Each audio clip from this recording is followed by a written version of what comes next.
Imagine being called the weakest human in the village and being bullied over and over. Then one day, you're captured and sent to an island full of women, and every woman there wants some action from you. Well, this is today's story. The movie begins in the land of Metalonia, where an ancient demon named Zal oppressed humanity and used them as his slaves. A brave warrior named Kron emerged and freed the humans using his great sword. He defeated Zal but sustained a wound to his heart that caused him to bleed for 7 days. The humans drank his blood and gained immense strength.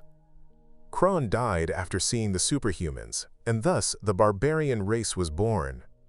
Several years pass, and the barbarians warm up by breaking boulders and smashing skulls. An elder appears and informs them that they must train for their next quest. He calls a weak barbarian named Ronal and instructs him to use an axe to attack a mannequin. Ronal misses his swing, causing the destruction of several objects. Later, he talks to the elder, who is also his uncle, as he struggles to lift a rod. His uncle tells him he must be brave if he wants to go on quests.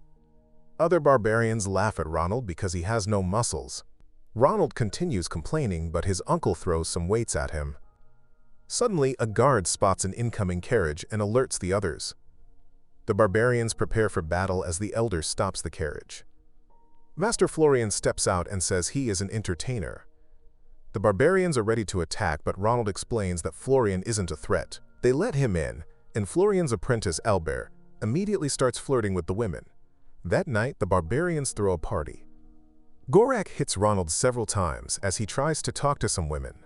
Meanwhile, a strange man observes the town from afar and rides away to report to Lord Volcazar that the barbarians are gathered there. Ronal later takes his uncle's place at the watchtower and sees Volcazar's army approaching.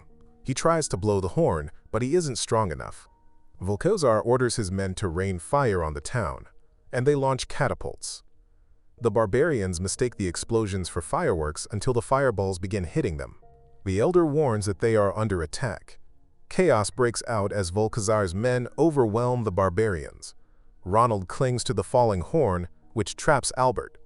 As soldiers approach, Ronald's uncle saves him, but they are soon surrounded. Volcazar mocks them for being pathetic. The elder fights back, but his sword shatters against Volcazar's armor. Volcazar kills him and orders his men to capture the surviving barbarians. A soldier tries to kill Ronal for being small, but a falling horn crushes the attacker.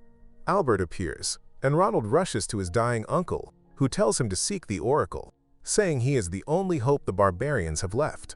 After burying his uncle, Ronal takes Gorak's invincibility potion and begins his journey. Albert insists on joining him, and despite Ronald's protests, he follows. They climb a narrow mountain to meet the oracle, who behaves oddly and even tells Ronal to wipe him after using the toilet. The oracle explains that Volcazar's armor is impenetrable and that only Kron's sword can destroy it. Ronal dismisses the legend, angering the oracle, who strangles him briefly before declaring the sword real, and that only a true warrior can wield it. Meanwhile, Volcazar and his sorcerer Gurazul attempt to resurrect Zal but fail. Realizing one barbarian is missing, Volcazar furiously orders his general to find him. On the road, Ronal grows annoyed by Albert's singing until he realizes the song is about Kron. This leads them to Elvengard, where the Book of Wisdom is kept. Along the way, they discover corpses and are attacked by a female warrior named Zandra. After realizing Ronal is harmless, she spares him and decides to join their quest. The trio reaches a town, where Ronal asks a fairy for a guide. She leads him to Elric, a strange man who eventually agrees to help. When a local man insults Ronal, Zandra almost fights him, but Ronal stops her. The man then punches Ronal in the groin. Before the fight escalates, Volcazar's men attack. Zandra beheads the man holding Ronal, and the group escapes as the building explodes. Volcazar learns that Ronal and a strong warrior have escaped and orders their capture. The group then wanders through a desert. Elric tries communicating with a lizard, but it bites his tongue and runs off, leading them to the entrance of Elvengard. Elric warns that the guardians of the entrance will judge their worth and crush them if they fail. Ronal panics and suggests taking another route. They agree, but the ground splits beneath them, forcing them to run for their lives.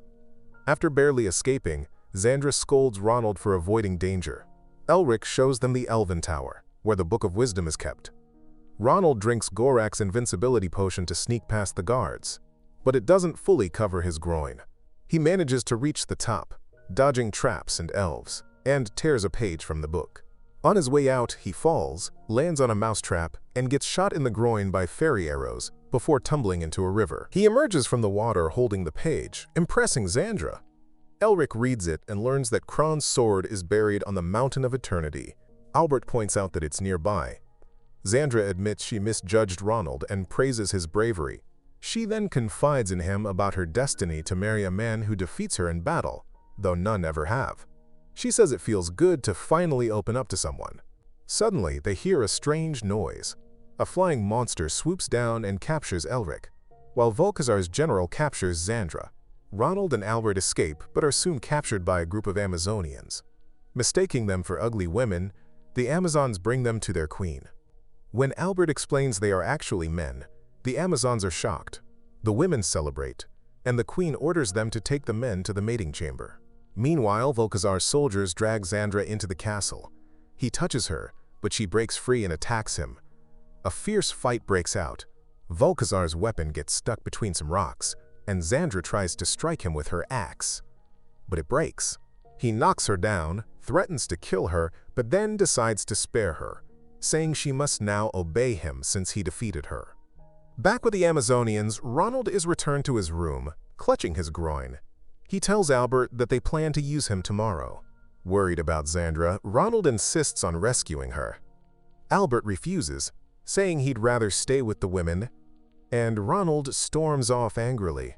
Soon after, Albert feels guilty and decides to follow him, but the queen appears and tries to seduce him. Albert manages to escape, and the guards chase after him. He hides among some rocks and is startled to find Elric there, covered in dirt. Meanwhile, Ronald climbs to the top of the mountain and enters a cave. Inside, he discovers a tomb surrounded by statues of the original barbarians. In the center lies Kron's body, still holding his mighty sword. Ronald takes the sword, but it slips from his hands and falls to the floor. Zandra suddenly appears, picks it up, and hands it to Volcazar, who laughs as his soldiers capture Ronald. The soldiers bring Ronald to the castle, where Gurazul takes a drop of his blood to perform a ritual. Volcazar declares that soldiers will reward him with divine power, as he has brought Kron's descendants as a sacrifice. Albert and Elric sneak into the castle disguised as guards. Albert sees prisoners being led up the mountain and rushes inside to retrieve the sword.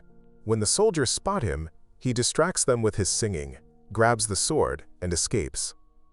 He returns just as Gurazul continues the ritual.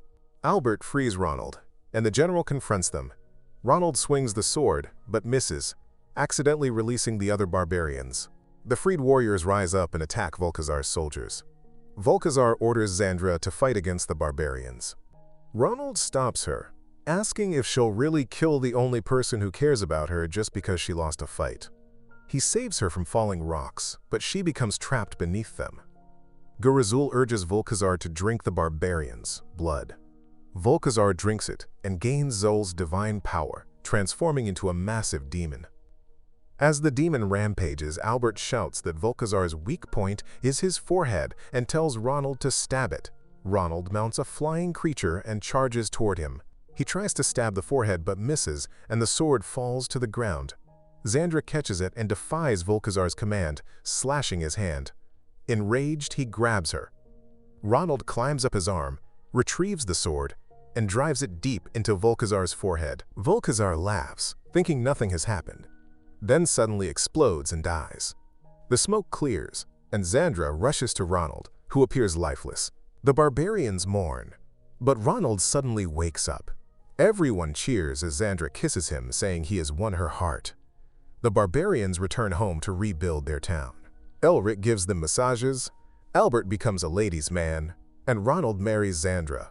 The barbarians hail him as the bravest of them all. The end. Thank you for watching. Don't forget to check out our other videos, and make sure to subscribe and tap the bell to get notified about our latest uploads.